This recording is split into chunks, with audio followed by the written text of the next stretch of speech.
Last September, key industry stakeholders signed the Hunter Coal Export Agreement, which provides greater certainty for the region through long-term contracts. Following that agreement, Port Waratah Coal Services signed deals to handle 123 million tonnes of coal in 2012. Our standalone capacity is 113, so naturally we have to build. And as of Wednesday, or yesterday, we had notice to proceed with that build. The $670 million expansion includes a 330-metre coal loading berth and the replacement of 2 stackers. PWCS has already spent more than $100 million on preliminary work. The build has to be completed by 2012, the 1st of January 2012. We believe we can beat that target. But the good news has been tempered by figures indicating PWCS loaded 1.7 million fewer tonnes than expected in January, the result of equipment breakdowns and power failures. We will not be able to make up that capacity lost. And while PWCS claims the new infrastructure will boost the local economy by providing 230 jobs, environmental group Rising Tide says it will increase annual greenhouse gas emissions by 30 million tonnes. Meantime, the Newcastle Port Corporation has just commenced the final stage of a trial to better manage the coastal ship queue. The system involves tracking vessels prior to their arrival. Lauren Bladwell, NBN News.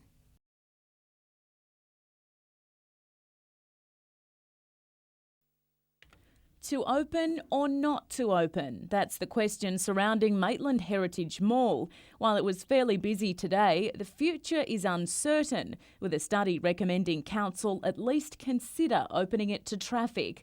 But that would be no easy task. The paving is sitting on a sand base and would need to be ripped up. 6 years ago, it was $2.6 million to take up the pavers, put footpaths and curb and guttering in here. And you've only got to look at, there's a lot of supporters here for them all. There's also the fact that if slow-moving vehicles were allowed to drive the entire length of High Street, there would only be enough space to create an extra 13 car parks. People want to pull up outside the shop they want to go to, and that's just not possible. Doug Critch has owned a jewellery business in the mall for more than 12 years and thinks allowing traffic to pass through would sound the death knell. If you put the effort into an area and you look after your customers, people will come to that area. Council says no decision will be made either way without extensive consultation. Meanwhile, work has started on the region's newest suburb, Chisholm. The first stage of development will see 246 homes built at this estate, along with parks, shops and a school. All up, 5,000 new dwellings will be built in the suburb over the next 15 years. Kate Mitchell, NBN News.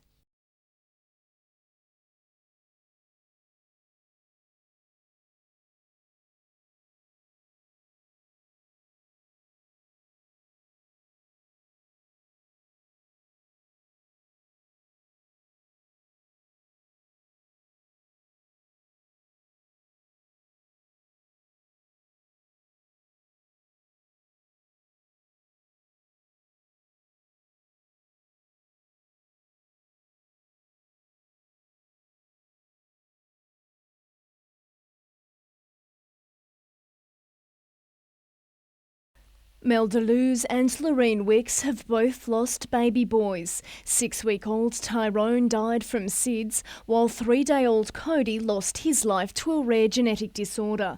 Newcastle-based SIDS and Kids helped the women through their grief. They've been fabulous with helping me through my time when Tyrone passed away. Just being here for someone to talk to, they understand what I'm going through. You come in here and you find people who understand, and you find a whole new family of people who are there to support you every step of the way. The organisation doesn't just provide counselling, it also gives families memory boxes, which contain casts and ink prints of a baby's hands and feet. Having those, something that we wouldn't have had otherwise, being able to hold them. I've gone to bed with them some nights. I've had to have the casts resprayed because I touch them so much. Last year, SIDS and Kids, 3 staff, helped more than 100 families, and they desperately need more money to continue their work. We have very limited funding, mainly through Red Nose Day, but Our organisation is really stretched at the moment. Madeline Bond, NBN News.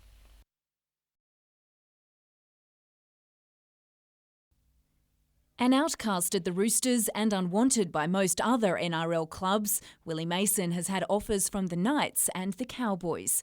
Among his supporters in Newcastle, Mark Hughes, who played against the forward during his 8 seasons in red and blue. He was a big damaging player and he brings a heap of experience and he's played in plenty of big games. Mason's played 24 internationals and has worn the Blues jersey 13 times. He's still being paid a reported $7,500 a week by the Roosters, so he could go to the Cowboys at a cost of $80,000 or less. The Knights' Nanas, a group of 40 female fans, rarely miss a game, and today they were happy to offer an opinion before finding out about Willie's decision. Get out of line once, you're out. No first chance, second chance. If he doesn't behave himself, all us Knights Nanas will come after him and you better look out. And there's reason for their reluctance to welcome Willie. His CV's not so pretty. The outspoken player once tested positive to an illicit drug during a Bulldogs in-house test. He was with the Bulldogs during the Coffs Harbour scandal. He's twice been caught urinating in public and was part of the Roosters' Year from Hell in 2009. Voted the most hated NRL player by fans in 2007, now Mason is polarising Newcastle. You can come here, Willie, but just behave yourself, mate, because you're a big role model for our kids.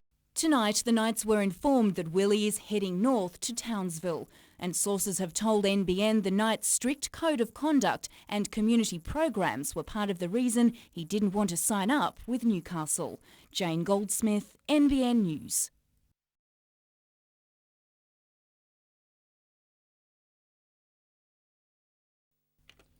The Jets arrived home yesterday evening tired after 12 hours of travelling following the disappointing 2-1 loss to North Queensland. Physically, Newcastle escaped the Fury unscathed, except for Sean Rooney, who suffered a corked calf in training. But the wounds from the loss are still fresh after starting Tuesday night's match the better side. The games we have lost, we've just lost in the last minute or two, or drawn in the last minute or two. So, we just got to work on concentration and make sure we play for 90 minutes. The focus now turns to Saturday's vital F3 derby with the Central Coast, who has nothing to lose, already out of finals contention.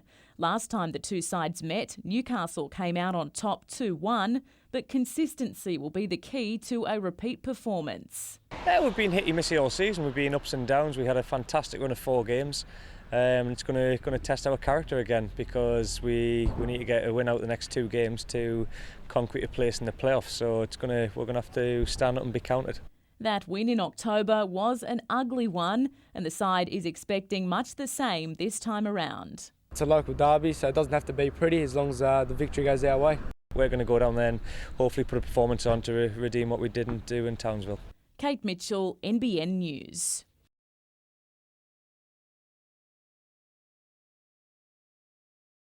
Midweek harness racing at Newcastle International Paceway could become the norm under a proposal from the sport's state governing body.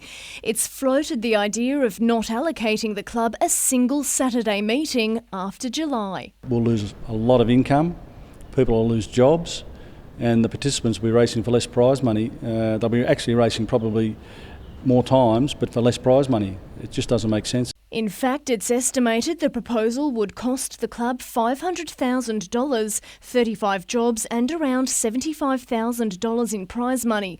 And the loss of Saturday nights isn't its only issue. To not even give us a full allocation of Friday nights is ridiculous, and it just won't work. It's not on, and I don't think it's a commercial decision in the best interest of this industry in the state.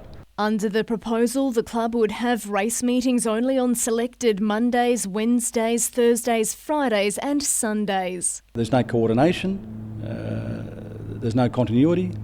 How do people plan? A lot of our people have got to work, so that could have impact on how many horses are running in races, and there's flow-on effects from that. The club received the proposal yesterday and has 14 days to respond. We'll be making a noise about it, don't worry. Madeline Bond, NBN News.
Jack Murphy only ditched his training wheels a couple of months ago. Now he's planning a 6-kilometre ride for charity. I'm going to do a bike ride on Sunday. And why are you doing that bike ride? To give the money to Haiti. It all started a couple of Sundays ago at church, where money was being collected for the earthquake victims. Ever since then, he's been quite preoccupied with Haiti. He's been seeing quite a lot of images on TV, and I think it's really touched him. It wasn't very good there. And I saw some on the newspaper. Jack had a couple of good ideas, including hand-delivering toys to Haiti's orphans or flying in a helicopter to lift them out. But Mum and Dad floated the slightly more realistic idea of a bike ride after seeing young Charlie Simpson doing something similar in the UK. We said, well, why don't you think about that, Jack? Do you think you could ride your bike? And he said, yeah, I think I could do that. Jack has raised almost $2,000 in just a few weeks. It's really nice for him to be able to see that a thought can be put into action. Meanwhile, Newcastle's Graham Saunter is about to complete his own special road odyssey, a little scaled up on Jack's. He's riding 950 kilometres to Noosa to raise money for Ronald McDonald House. When it's tough, I just think of the kids at Ronald McDonald House, and at the end of the day, I can have a shower, get nice dry clothes, and it's all over with. They can't. Lauren Bladwell, NBN News.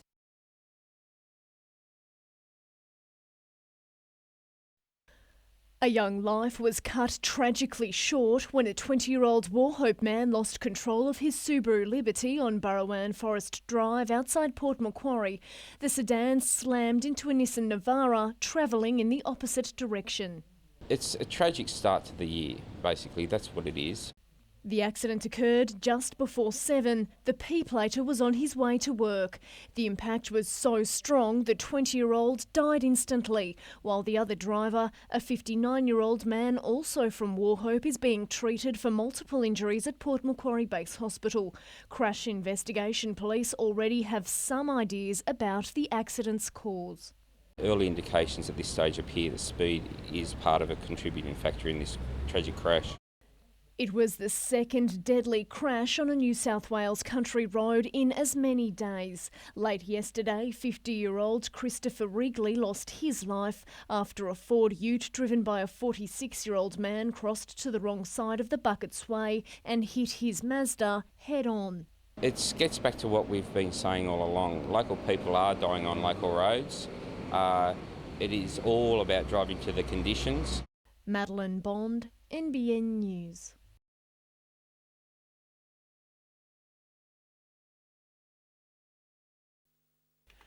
Extraordinary is not a word we would have associated with the Hunters labour market 12 months ago, but that's how the Hunter Valley Research Foundation is now describing it. During the economic downturn, around 20,000 jobs were lost in the Hunter. According to the foundation's December quarter figures, 12,000 have been recovered in 12 months. We saw people manage their labour force, they cut down on casual labour, they cut down on just hours worked, overtime, they reduced their inventory, they changed shift. The behaviour change was very quick, very rapid. The Hunter's own black gold has also helped propel the recovery. Asian demand for thermal coal actually increased over the downturn, and indications are that spot prices will rise. The Rudd government's stimulus efforts have seen non-residential building approvals skyrocket, while new commercial vehicle registrations are up 60%, care of generous tax incentives. But there is reason for caution. While the stimulus had its desired effect, Simon Deeming predicts a hangover. We pulled demand into 2009 when we probably needed it through the downturn, but now for that particular sector and other sectors that have had that kind of short-term stimulus, there's a void because the demand that would have been here now was pulled into last year. There are also concerns that rising interest rates and an end to the expanded First Home Buyers Grant will slow things during 2010. Blake Doyle, NBN News.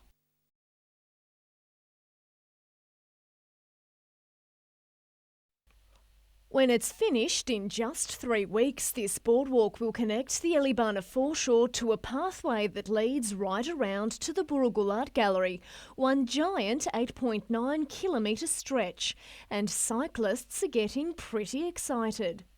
I'll be really pleased when it's finished because the bends around there A little bit dangerous for my type of cycling. Oh, look, we really think it's fabulous. I think it's fantastic. It reminds me of a small version of that road bridge they've got down there in Wollongong. The Lake Macquarie City Council project is called the Red Bluff Shared Pathway and has a $2.7 million price tag. The deck's been specially made out of fibre-reinforced plastic. The decking material allows 50% light penetration, which we've negotiated with fisheries, which lets the seagrass still thrive underneath the pathway itself. And no expense has been spared. The boardwalk's posts are painted with a metallic finish so they change colour as cyclists ride past.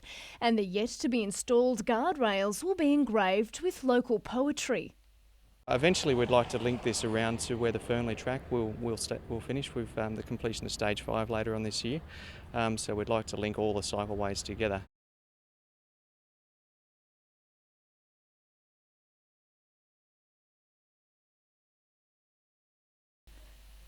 The heavy rain that fell across the Hunter Valley last weekend forced some tough scenarios on vignerons: to harvest before grapes are fully ripe, or to hold off and chance further rain and further damage to the fruit.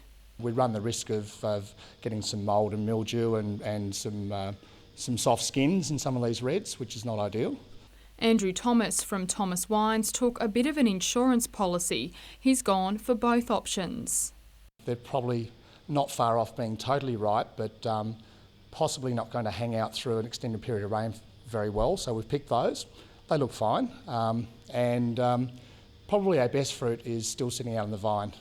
Mr Thomas, like other vignerons who chose to keep their grapes on the vine, are now hoping forecasted rain will make way for dry weather.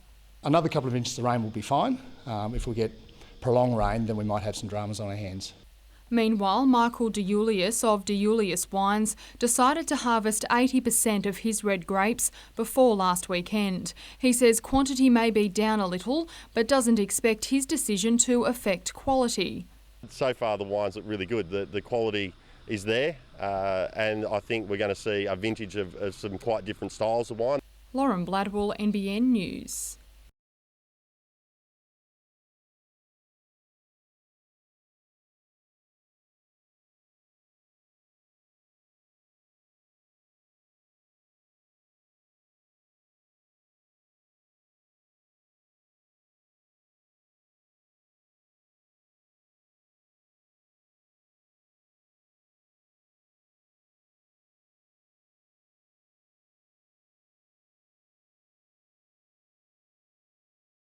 We engage with some local soil hot water companies and say, if we run this program with you, what can you offer our residents? And so we've got some really great discounts from that we can then pass on to our residents.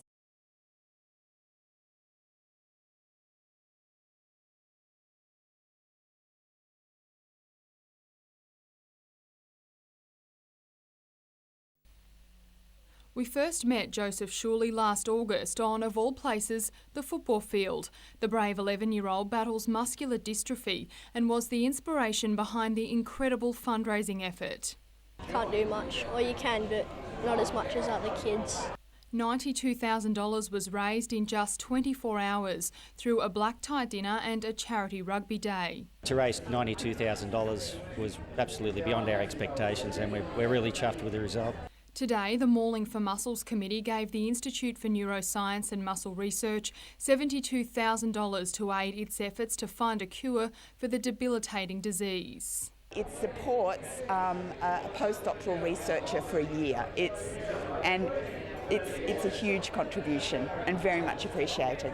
The committee chose the beneficiary after scientists there discovered a gene that causes the type of muscular dystrophy Joseph suffers from. In the past 5 years, we didn't know, we just knew it was some type of muscular dystrophy. So I thought these people are making a difference to families with muscular dystrophy every day. The remaining $20,000 has gone to the Muscular Dystrophy Association, which provides support services and equipment. About 20% of our funding is government. The rest of it is reliant on events such as Mauling for Muscles, golf days, all the usual things that charities do to raise money. So it's hard work. Lauren Bladwell, NBN News.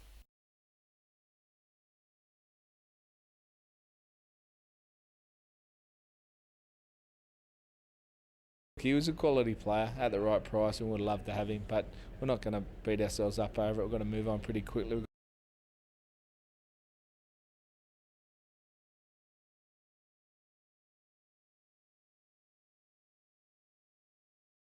No, I don't look too much into it. I'm comfortable where we are and comfortable with our roster and really happy the way they've been going.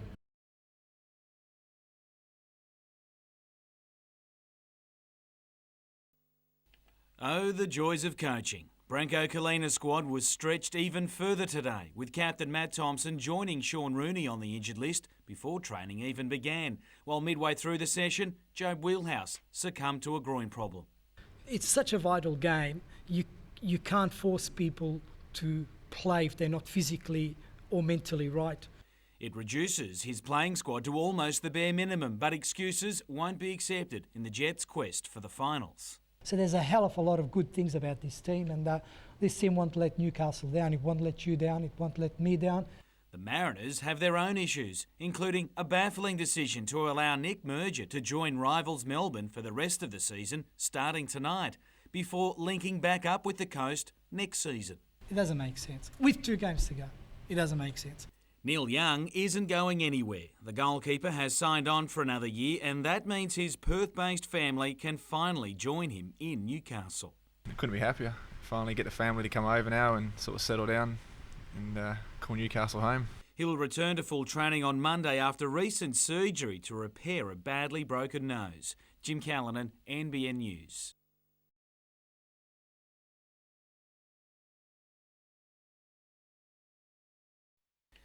When Nick Moroney finished 5th at the Melbourne Commonwealth Games almost 4 years ago, most thought that was the end of his international career.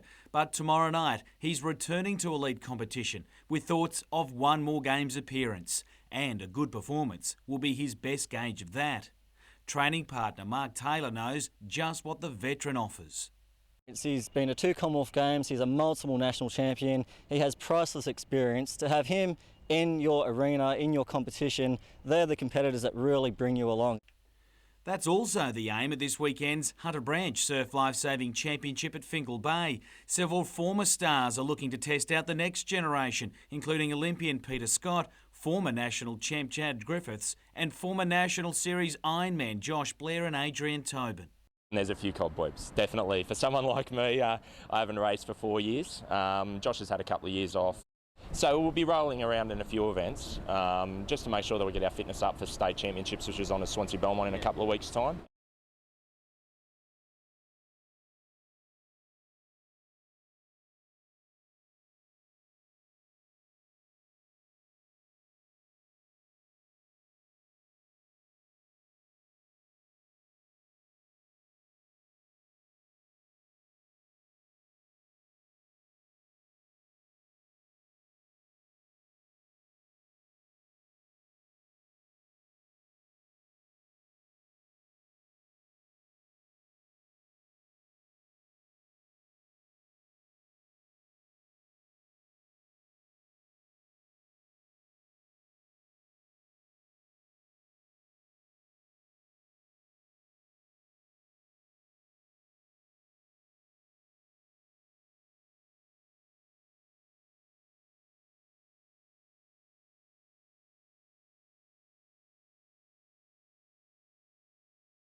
The Hunter Estuary's delicate ecosystem relies on freshwater flows from the Williams River.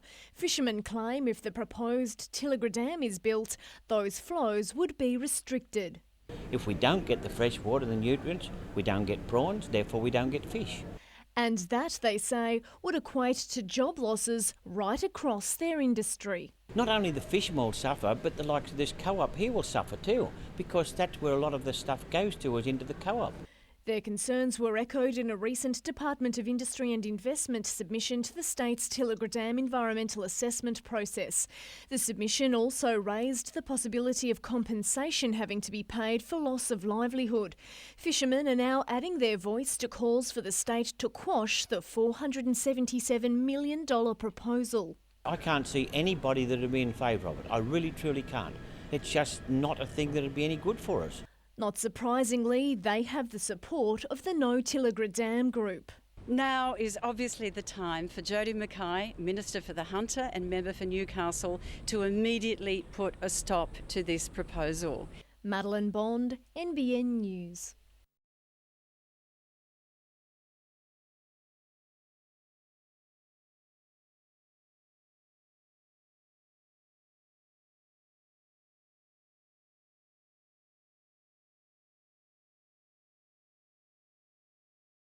That allows people with disabilities to really express themselves in ways that they've never really had the opportunity to do in the past.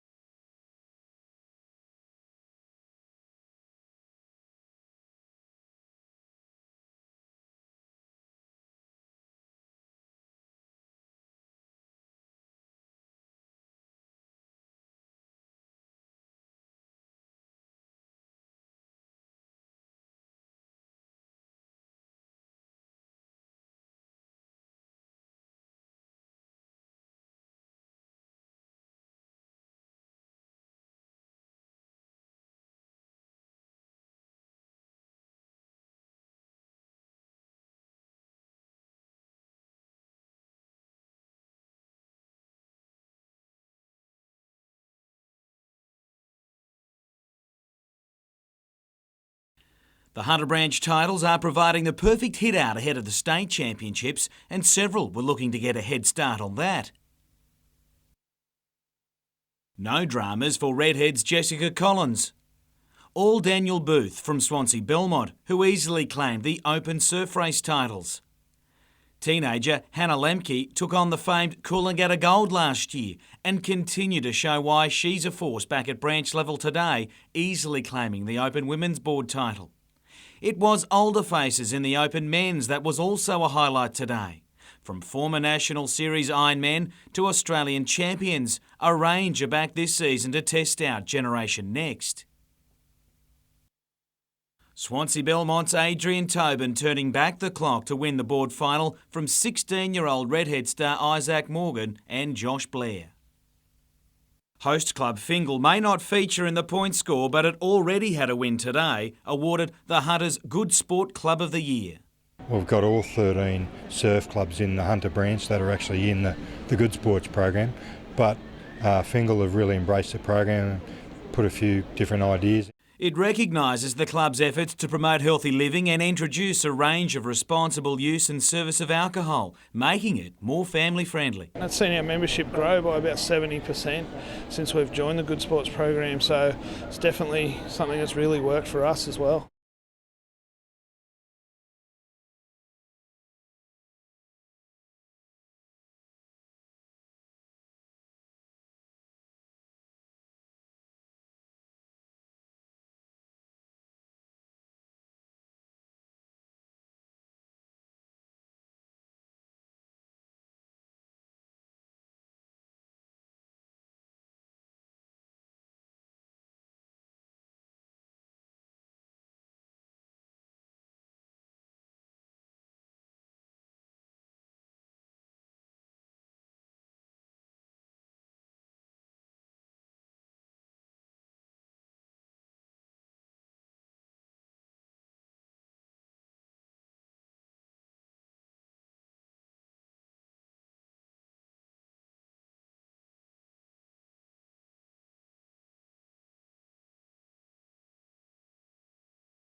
You won't find this lookout in any tourist guide, but the state government today promised to lift Bray Park's profile, committing $40,000 for a master plan. Look, Bray Park is such a significant size of land, but it also has the most amazing views over Newcastle, and there's so much potential here. Waratah's best kept secret has had its fair share of problems.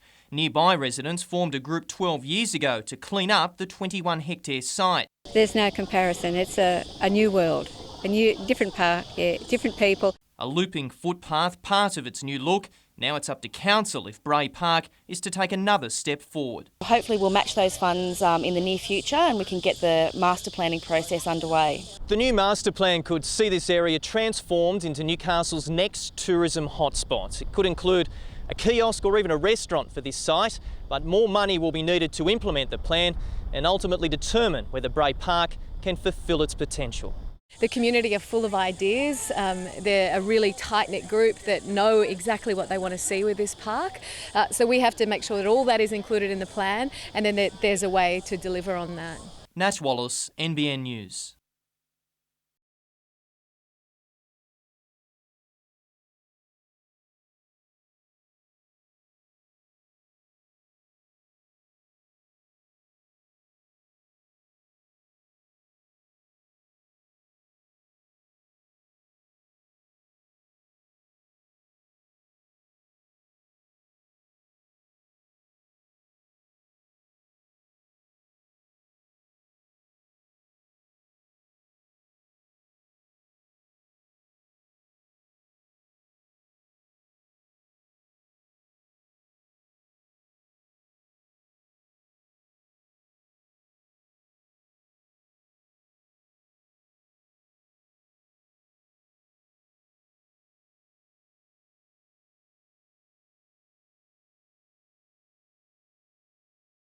The pressure's off to miss out, and we just got to focus on trying to get that fourth spot, which is something that we can very easily do.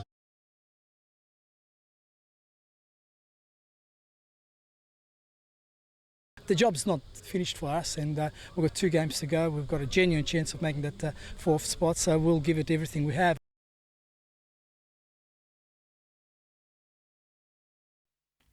With 2 Commonwealth Games representatives involved, the men's high jump was always destined to become a 2-horse race, with Waratah's Mark Taylor and Maitland's Nick Moroney going head-to-head, with the latter coming out of retirement. The crowd was loving every bit. But it wasn't enough to lift Taylor to the heights he was chasing, leaving the 37-year-old veteran to show he still sets the bar in a comeback that may yet end up with another Games appearance later this year. Teenage star Liam Spears had a real busy night, winning his division in the discus before taking on the men in the javelin as he warms up for the World Juniors later this year. There was action right across the track. Sydney's Jason Groth certainly hit the ground running, claiming the 100-200 metre sprint double. It was the 400 metre women's race, though, that held most interest. Maitland's Tricia Greaves up against national champion Tamsin Lewis. Throw in a champ from Great Britain and it was a class field. Although Greaves pushed all the way, Lewis proved why she's the quickest in the country over this distance. Against each other last night, they hope to run together at the Delhi Commonwealth Games in the Australian relay team. Trish ran awesome through the 200 and I had to pull out everything I had tonight just to get past her. The Aussie star also quick to confirm she's returning here next year.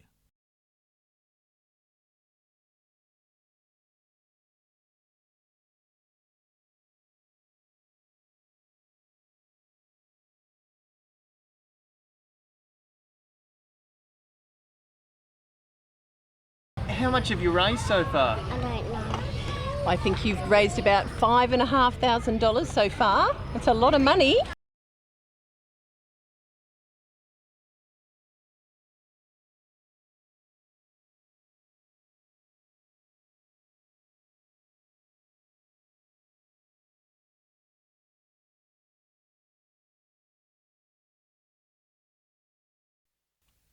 Business as usual, but perhaps it should have been the owners of Lemon Tree Passage News Agency buying a lottery ticket.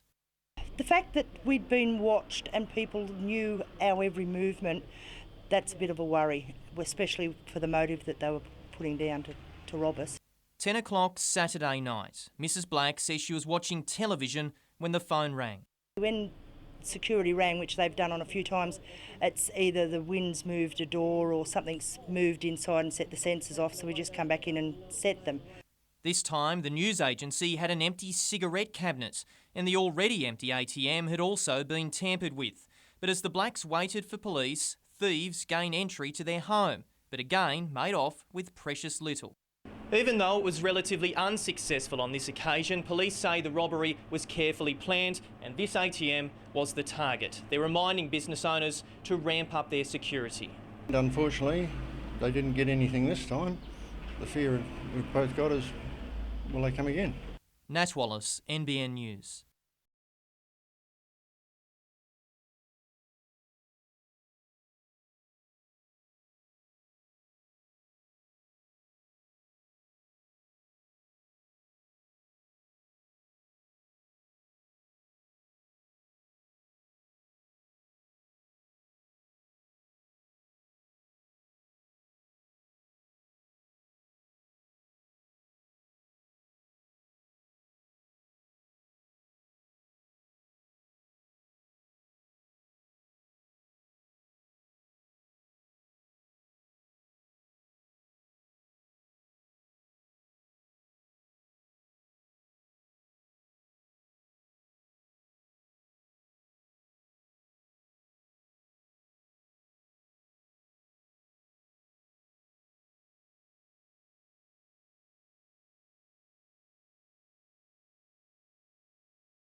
I would certainly support the state government contributing funds to look at the commercial feasibility of Queen's Wharf as a cruise terminal.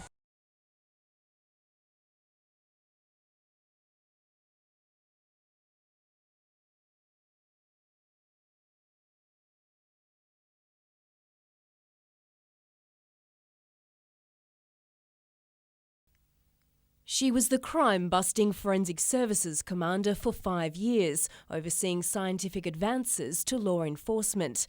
Now Assistant Commissioner Carleen York has made a sea change to Newcastle, but she knows the city isn't without its problems. The local police are very concerned about some of these alcohol-related crime issues that are happening, and I know the commander here has put a lot of good strategies in place, but there is more that we can do.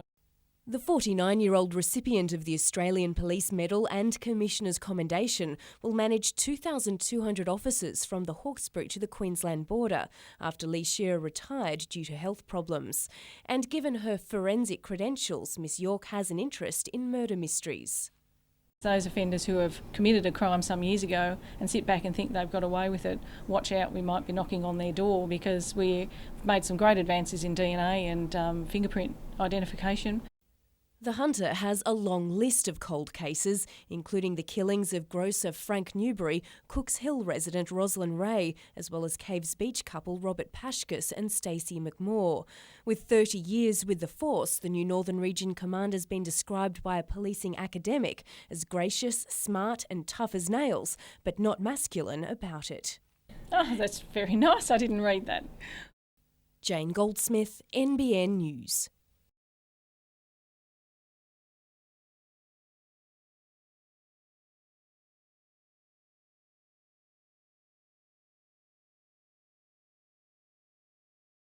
I thought initially might require a few extra days, but apparently it's a bit more serious than that.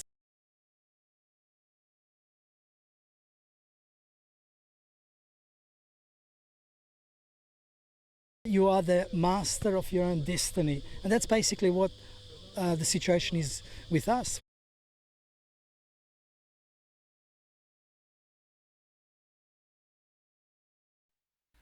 Another hot session for the Knights today, but in truth they've been steaming for days. Reports that Willie Mason chose to head far north instead of Newcastle due to a superior forward pack weren't missed by those in the red and blue engine room. Definitely, it's going to be a good game. Like when we played the Cowboys, a few of us were upset. It doesn't really bother us, we just can't wait to play them. Mark Tafua is having his best pre-season since joining the club 3 years ago and is now one of those players others have to catch. After chalking up 24 games last year, the former Union enforcer has made a starting spot his own, and he's not about to hand it back in a hurry. I've set myself a goal to play that first game, round 1, and then hopefully play like I did last year, like a full season, and make the top 8. Set to see some time at lock this season as well, the NRL late bloomer believing he's yet to hit his peak. Still things that I can work on, and we've got 2 new coaches and stuff like that, and Stoney's helping my game as well, and my teammates are really pushing me, so there's still the best to come. Meanwhile, the latest injury setback for Ben Rogers has all but confirmed the half partnership of Scott Giroux and Jared Mullen will start the season.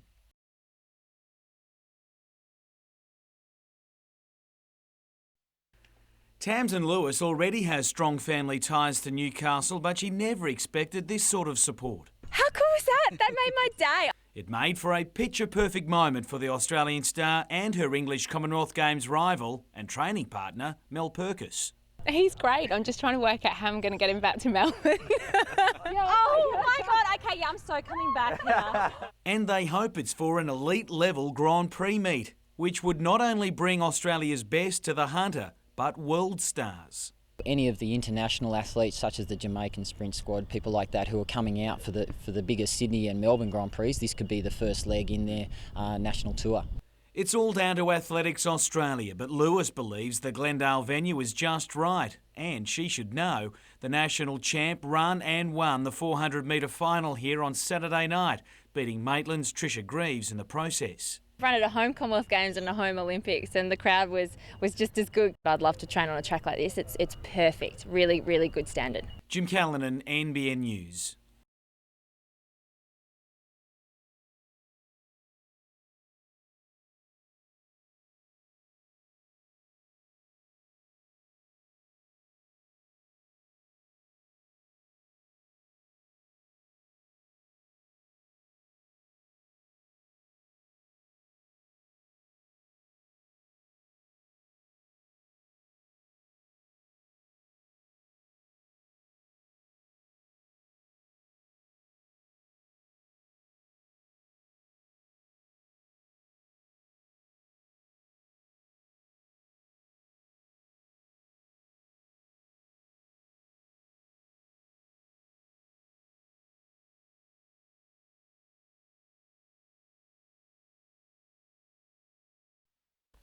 This is the moment a trip home from school went horribly wrong. 2 wheels fell off the bus as it rounded Richardson Road in Raymond Terrace, on board 80 Irrawang High students. We heard a really loud bang, and next minute we looked out the window and one of the back wheels actually overtook us and went across the road. 62-year-old driver Ron Elworthy struggled to control the vehicle. But it was bloody hard. It was hard. Especially with the kids screaming and, trying to, I imagine, get some sort of cover or something for themselves, because I, along with them, naturally thought we were either going in the dam or down the dam or. Drawing on 43 years of heavy vehicle driving experience, he managed to bring the bus to a halt. Yeah, no, he coped well with it. Incredibly, no one was injured. And this is where the bus's 2 back left wheels fell off. A 100-metre long gouge is still clearly visible in the road from where the vehicle's axle dug in, and the bus started to lose control. 1 wheel was recovered from scrub 300 metres away, the other remains in Grahamstown Dam. Late today, Ron was back on the job and he received a hero's welcome from his young passengers. A full investigation is underway, but the company says the bus was roadworthy. The bus was inspected by the RTA on the 2nd of February, where it had a full inspection and was given a full clearance. Madeline Bond, NBN News.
If player depth was an issue before, it's a real drama now at Newcastle. Song Jin Hyung and Nikolai Topor-Stanley are the latest concerns, while the Jets' best player last night, Ali Abbas, was missing altogether today. He's getting, I think, his citizenship today.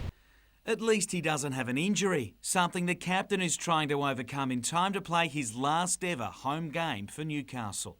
And I definitely want to be playing this Friday, and hopefully a bit of physio this week shouldn't be a problem, and I want to play 90 minutes in my last home game.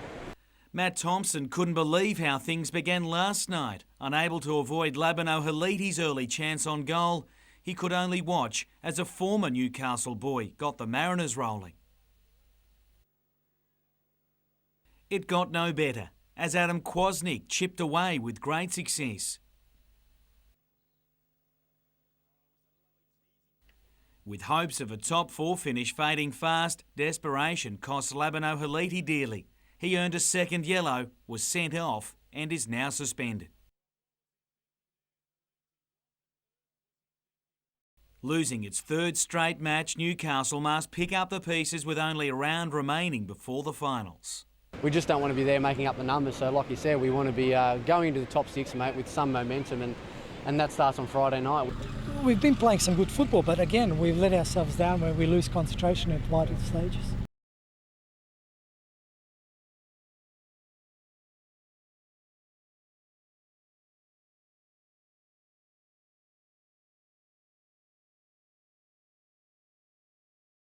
I've been racing for 17 years and I've really only started dominating in the placings in the last 18 months, 2 years. So to win any race after 17 years is a breakthrough.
It was supposed to be an enjoyable fishing trip for 3 Sydney men on the northern rocks at Catherine Hill Bay yesterday, but it ended with one of them fighting for his life. The 55-year-old Korean was washed in by a large wave, his friends powerless to do anything but phone for help. Fortunately, veteran lifeguard Warren Holden was on duty. When we got to him, he wasn't breathing. I put him on the board, give him a couple of quick breaths, and then he started spitting up some water. The beach's second lifeguard responded on a jet ski and got the man to the beach, where paramedics worked to stabilise him. He was airlifted to hospital, where he remains in a stable condition. Lifeguards say fishermen often place themselves at great risk. They get themselves in a fair bit of trouble. It's not the first time we've had to go and get fishermen from the rocks, not only just fishermen caught in the water, but picking up actual bodies from fishermen, which I've done two in the last probably 5 years. With 25 years of surf lifesaving under his belt, Warren is no stranger to risking his own life to save others. 16 months ago, he rode a jet ski into a flooded cave at Fraser Park to rescue 2 trapped teenagers. They seem to get near the rough water and I think that's where the big fish is. But obviously, a lot of danger comes with it. Paul Lobb, NBN News.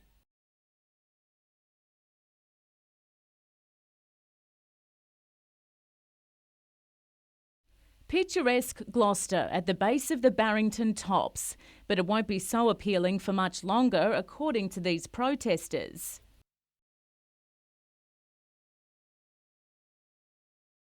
This is one reason why they're up in arms. AGL's coal seam exploration licence, with drilling underway a couple of 100 metres from the Gloucester River.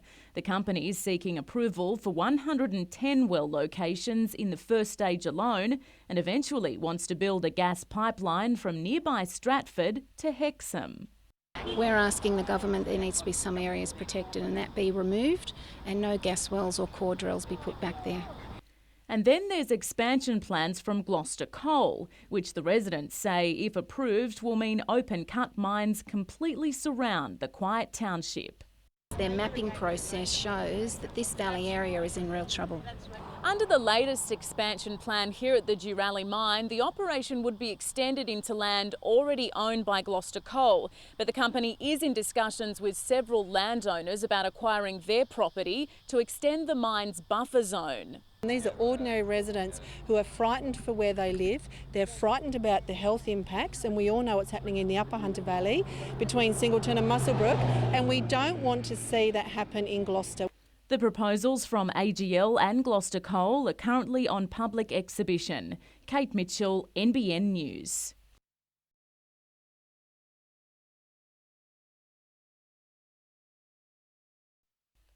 A remote Scone property with $1 million view.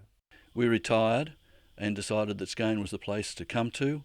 We found this place up here on the hill, and absolutely beautiful, peaceful, and it's very, very quiet.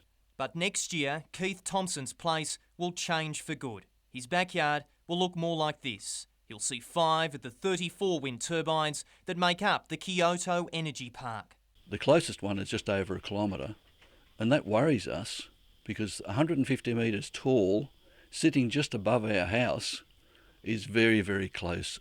There's nothing small about the $190 million project. It'll also have the largest solar energy setup in the Southern Hemisphere, will create nearly 200 jobs and produce enough renewable power for 47,000 homes, which, according to the Premier, will stop thousands of tonnes of carbon emissions. But Upper Hunter Council is watching with interest. We're aware that it's been approved, that it's subject to 67 conditions, but as at the moment, we still haven't seen the final version of the conditions. Conditions developer Pomada says will protect the most vulnerable of property owners from noise and vibration.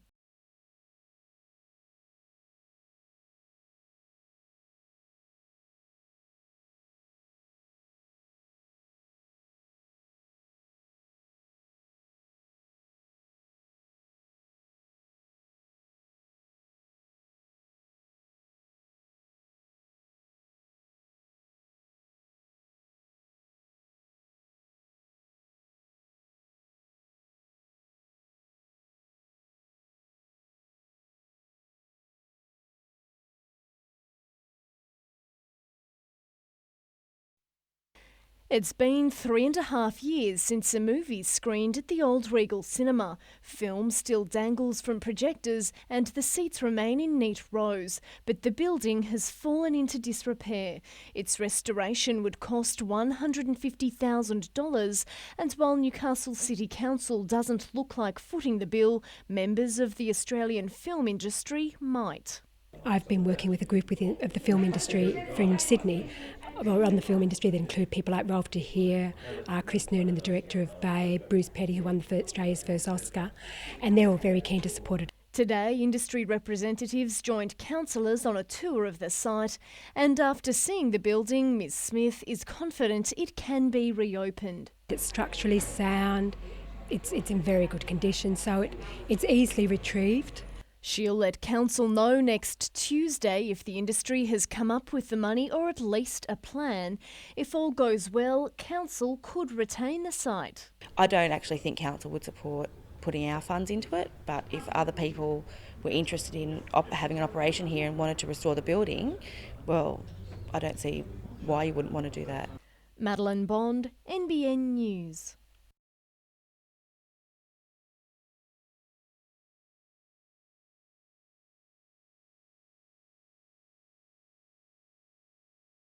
With the counselling service here, we require people to come to us.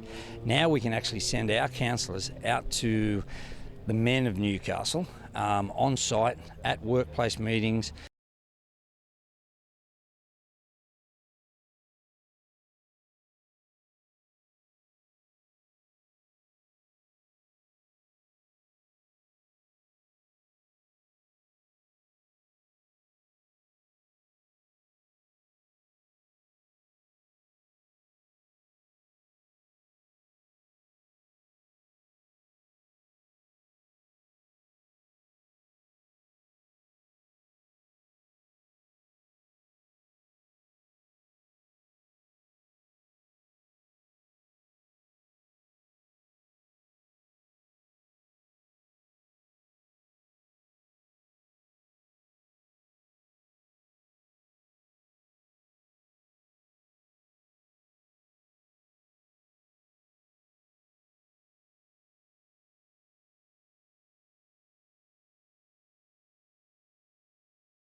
He's one of the most experienced players in the A-League, but Angelo Costanzo admits this season could be his last. We're going to go back to Adelaide and speak to my family and stuff, and then we'll go from there. But it's coming towards the end, so could be this year or could be next year. We'll just have to wait and see.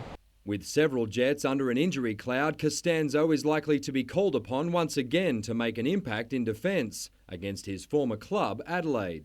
They're bottom, but they don't deserve to be bottom. They've got a better team than that. They've got a few new players coming in, so they're getting prepared for the Asian Champions League, so they're going to be a pretty difficult night, and we've got to be on song. Captain Matt Thompson is one of those players in doubt because of a hamstring injury. Lubo Milicevic was handed the armband when Thompson went off at half-time against the Mariners, but the club denies the captaincy is a carrot being dangled in front of the defender to entice him to renew his contract.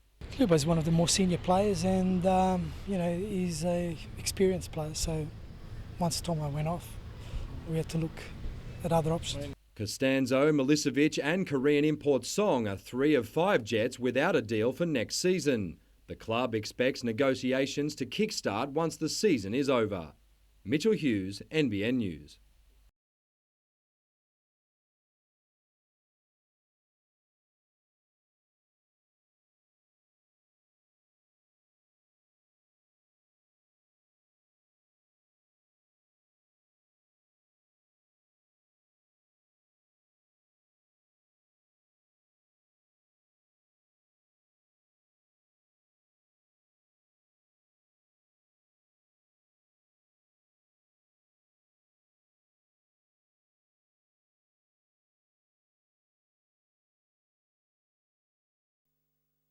Since the 1950s, Newcastle has been a surfing town. From the early balsa toothpicks to modern fiberglass boards, it was a counterculture that turned mainstream.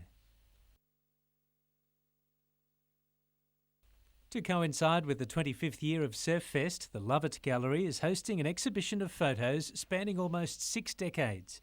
Among the pioneers of the local scene are the Egan family, who helped shape our surfing lifestyle through board design and one of the city's most popular surf shops. The early surfing days, we knew everybody with a set of roof racks on their car. And all the new styles. We had the first jeans in Newcastle, we had the first board shorts. Sam was told his board business wouldn't last. I'm close on 50 years making boards and still going. So they were wrong. As well as the old black and whites, there's a few modern classics, like the World Champs snapped in front of Mark Richards' house at Merriweather, Reece Smith surfing the Pasha Swell, and the late Surf Fest volunteer Joyce McCarter. The exhibition opens on Friday.